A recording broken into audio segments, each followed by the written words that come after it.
राजसमंद गांव की इस पावन धरा पर मौजूद मेरे साथ हरियाणा सरकार में शहरी निकाय मंत्री आदरणीय कमल गुप्ता जी, जननायक जनता पार्टी के प्रदेश के अध्यक्ष सरदार निशांत सिंह जी, आपके सुख दुख के साथी, निरंतर आपके बीच में रहने वाले चौधरी कुलदीप बिश्नोई जी, हरियाणा सरकार में मंत्री अनूप धानक जी, हमारे बीच में मौजूद आपके भावी विधायक भाई भव्य जी, पार्टी के संगठन के सचिव राजेंद्र नेतानी जी, हमारे मराठी सेल के प्रदेश अध्यक्ष भाई मोहसिन चौधरी जी, बैकवर्ड सेल के अध्यक्ष भाई कृष्ण गंगवा जी, आपके जिला के अध्यक्ष भाई रणधीर पनियार जी, रमेश गोदारा जी, मास्टर ताराचंद जी, भाई शिव कुमार जी, शेख जी, हमारे हल्का अध्यक्ष मास्टर भीम जी, मंच पर बैठे दोनों संगठनों के वरिष्ठ पदाधिकारीगण और बालसमंद की इस पावन धरा पर मौजूद मेरे बुजुर्गों, मेरी माताएं, बहनें, युवा साथी, मैं तो आप सबका आभार प्रकट करता हूं कि निरंतर इस उपचुनाव को पहले दिन से लेकर आज तक गठबंधन के तौर पर आप सभी ने पूरी मेहनत के साथ संभालने का काम किया और अब तो 72-78 घंटा बाकी है और अगले 72-78 घंटे में जीत को जो अपनो मार्जिन है भी ने कितनो बढ़ाओगा।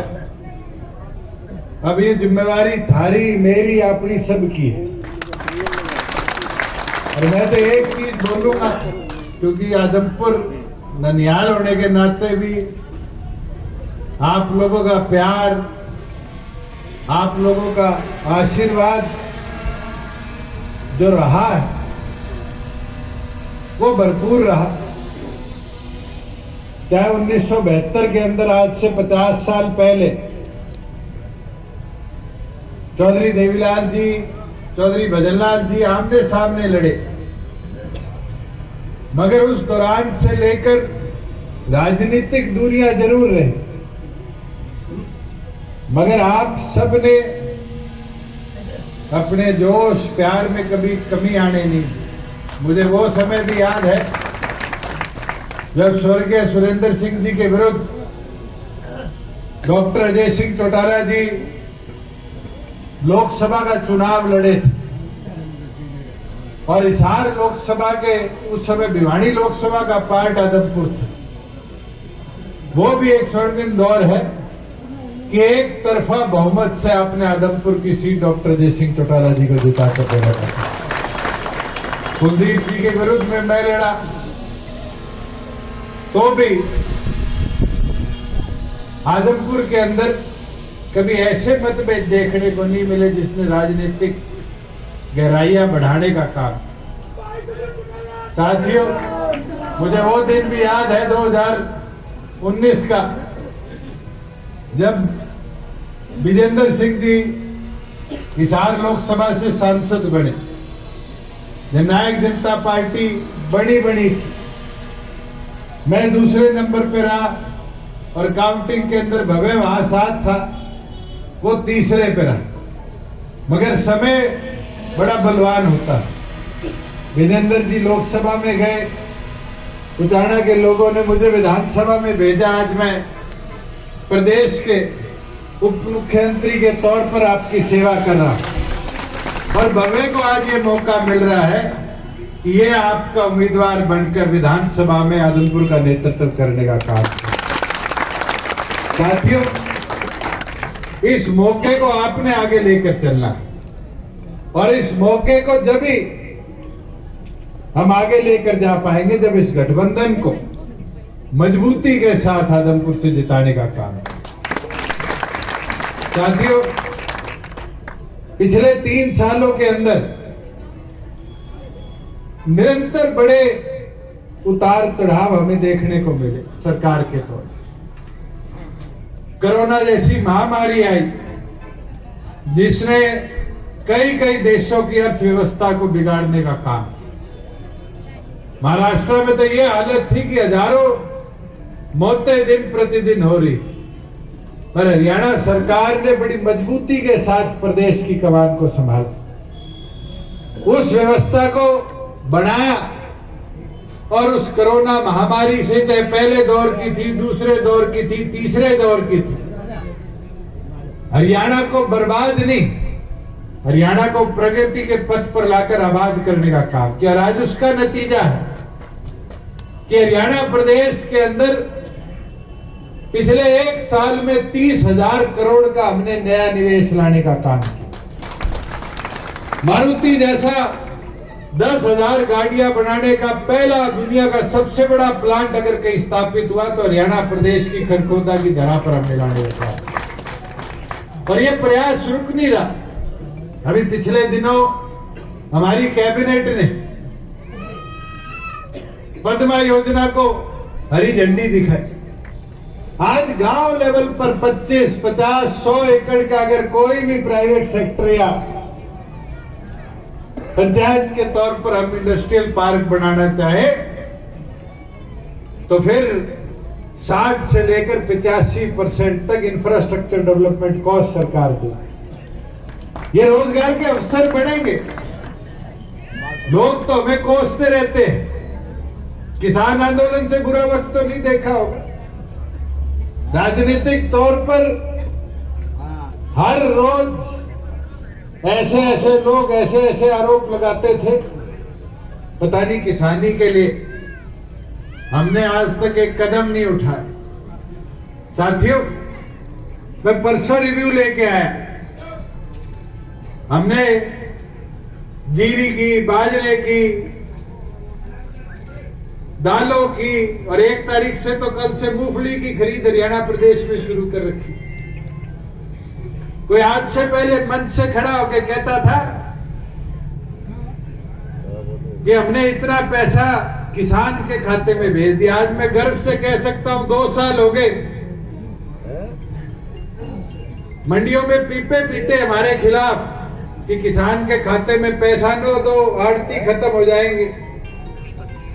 हमने किसान को पैसा देना शुरू किया और जब किसान के खाते में पैसा गया तब किसान को असली लाभ उसका मिला।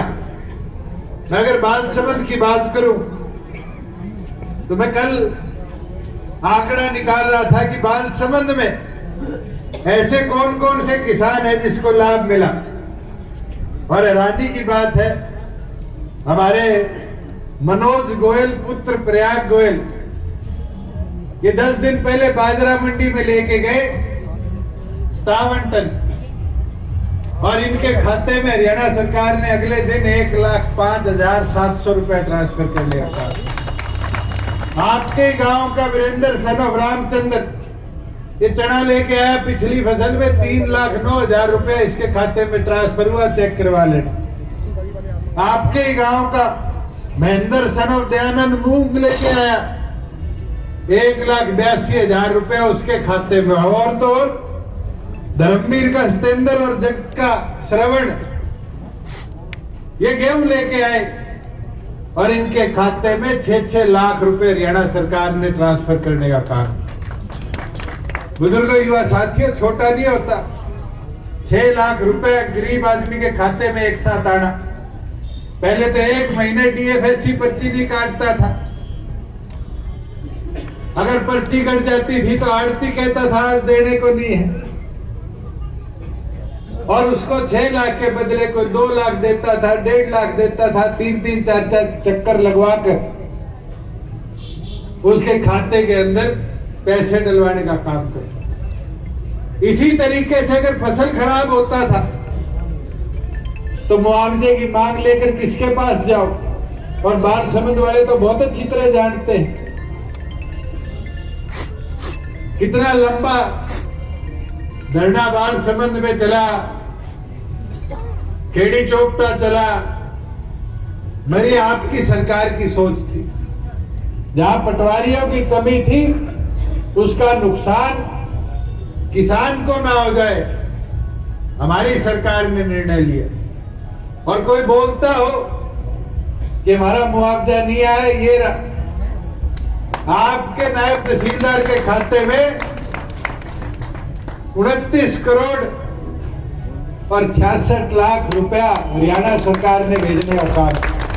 ये तो मजबूरी है, कोड ऑफ कंडक्ट लगा हुआ कि किसान के खाते में आज पैसा नहीं भेजा जाता। पर ये तो 6 तारीख की बात है, 7 तारीख को आपके खाते में पूरा पैसा भी हम भिजवाने का काम करेंगे। साथियों, आज विकास की बात करें, आदमपुर के चारों ओर बड़ी समस्या रहती थी कि अगर दड़ोली रोड जाओ तो फाटक बंद, अगर मंडी में से निकलो तो फाटक बंद, बाड़ा रोड जाओ तो फाटक बंद। आज भादरा रोड पर पुल कंप्लीट है, आज मंडी से दड़ोली वाला पुल निर्माणाधीन है, और जो मंडी के अंदर अंडरपास बनना है वो जैसे दोनों की फंक्शनिंग शुरू होगी उसकी भी शुरुआत हम कर देंगे। आज 4 रेलवे फ्लाईओवर आपके यहाँ बन रहे हैं, लगभग 100 करोड़ की सड़कों का निर्माण हो गया, और 100 करोड़ का आने वाले समय में टेंडर्ड है सड़कों का निर्माण और हम आदमपुर के अंदर कराने का काम करें। ये तो परिस्थितियां ऐसी रही कि कोरोना की वजह से काम की गति में दराव आया, मगर साथियों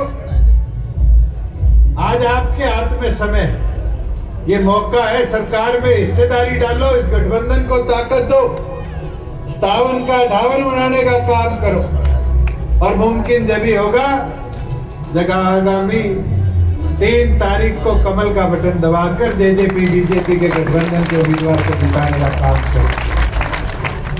साथियों, मैं एक चीज जरूर बोलना चाहूंगा, आज आप सब ने मिलकर ये निर्णय करना है। मैं देख रहा हूं बहुत से लोग यहाँ आ रहे हैं प्रचार में, इसको जिता दो, उसको जिता दो,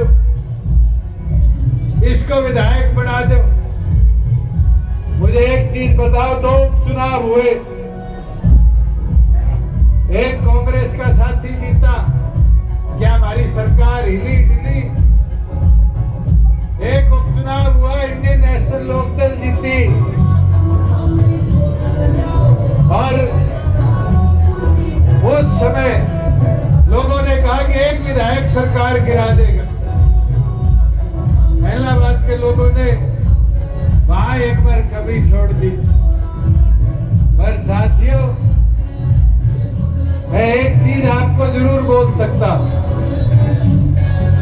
कि हमने मजबूती के साथ, ये गुप्ता जी खड़े, इनको याद है जब हम सरकार में गए, भूपेंद्र हुड्डा जी कहा करते थे 15 दिन में सरकार हिल जाएगी। उसके बाद कहा गया 3 महीने में सरकार गिर जाएगी, 6 महीने में सरकार गिर जाएगी, साल में सरकार गिर जाएगी। आज उस चीज को 3 साल पूरे हो गए, और 3 साल के अंदर एक ही सोच से हमने काम आगे बढ़ाया, और वो सोच थी कि हरियाणा को प्रगति के पथ पर कैसे लाया जाए। मुझे याद है जब रमेश गोदारा जी आपके उम्मीदवार थे और चुनाव में मुझे आने का मौका मिला, मैं एक बात कहा करता था कि 75% युवाओं के लिए आरक्षण हरियाणा के रोजगार में लाने का काम करें। बहुत से लोग कहा करते थे कैसे ले आओगे, कैसे ले आओगे। मुझे वो दिन याद है जब राजेंद्र लतानी जी, निषाद सिंह जी कहा करते थे कि चौधरी देवीलाल जब पेंशन की बात करते हैं तो बंसीलाल जी कहा करते हैं मैं तो वकील हूं, पेंशन तो मैं बांध देता अगर ऐसे बंधती होती। मगर उस समय चौधरी देवीलाल जी ने कानून का स्वरूप उस पेंशन को दिया और आज वो पौधा बूढ़े बुजुर्ग की जेब में अगर बूढ़ा बुढ़िया दोनों ले तो 5,000 रुपया महीने का फल के तौर पर लाकर देने का काम करता है। साथियों 75% भी ऐसा पौधा है।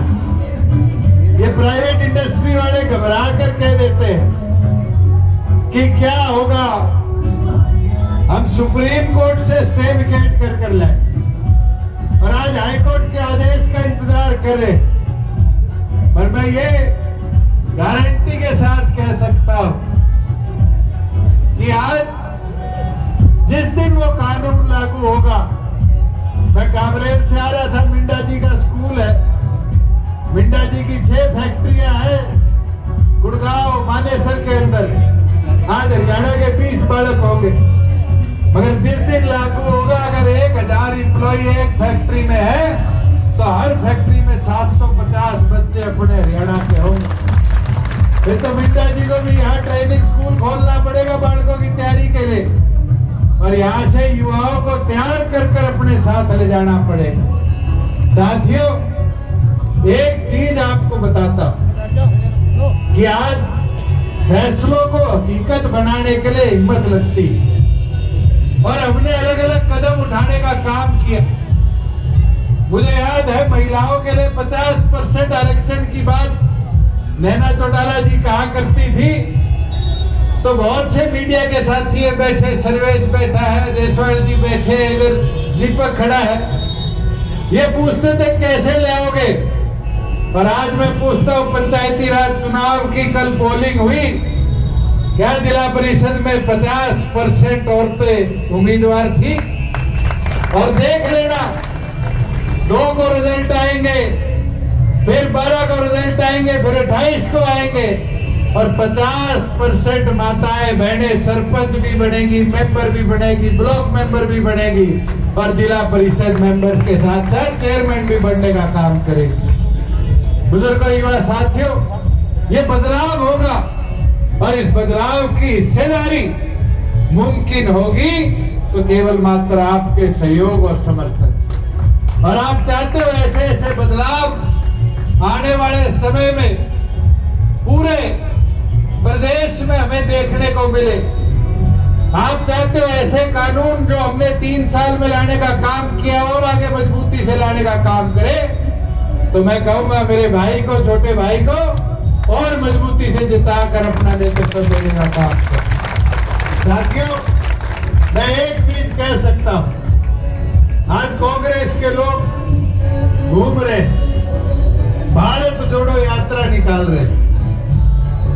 उनसे पूछने का काम तो करो, भारत तो जुड़ा हुआ है, अखंड है।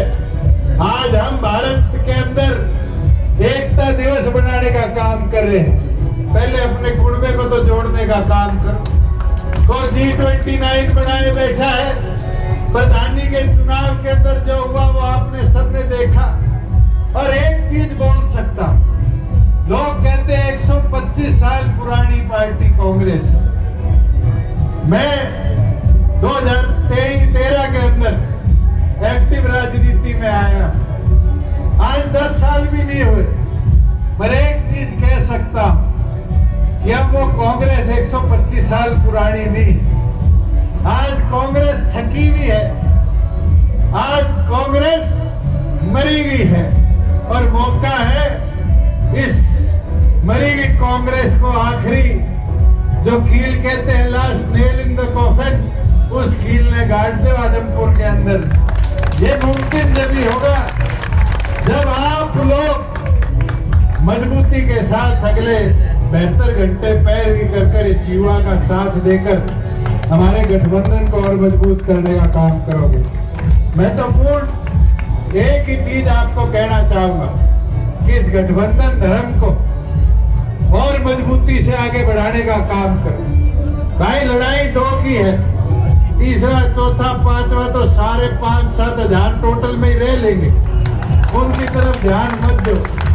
अब तो इस मार्जिन को बढ़ाओ और इस मार्जिन के अंदर अपना सहयोग और समर्थन और मेहनत के साथ इस गठबंधन के पक्ष में करने का काम करो। मैं तो एक चीज मेरे पत्रकार साथियों को जरूर बोलना चाहूंगा, आज 3 साल सरकार के अंदर हमने मजबूती के साथ बड़े बदलाव लेने की हिम्मत रखी। बहुत क्रिटिसिज्म हुआ, मगर गुप्ता जी मेरे को बारी बारी धन्यवाद करते हैं जब मैं कोई एविएशन की बात करता हूं। मैं एक चीज बोल सकता हूं, हिंदुस्तान का सबसे बड़ा एविएशन हब कोई बनेगा तो हमारे हिसार की पावन धरा पर हम बनाने का काम करेंगे। और तो और वहां से आईआरबी की 3rd बटालियन रिलोकेट कर रही है। मैं तो बालसमंद वालों को कहता हूं, यहाँ गांव में टिब्बे वाली जमीन ही दे दो माने, वो आईआरबी को कहीं और जिले के अंदर ले जाने की बजाय उस आईआरबी की 3rd बटालियन को आपके बालसमंद में स्थापित करा देते। ये दो अवसर दो और लिया कर दोगा तो कराने का काम करूंगा। एक चीज याद करा देता हूं, मैं सांसद था, सीएम साहब उस समय अनाउंस करके कि यहाँ गर्ल्स कॉलेज बना जाएगा। गर्ल्स कॉलेज के लिए बड़ी दिक्कतें आ रही थी। कई लोग थे जो प्रयास कर रहे थे कि उस स्थान पर पंचायत की जमीन पर गर्ल्स कॉलेज ना बने।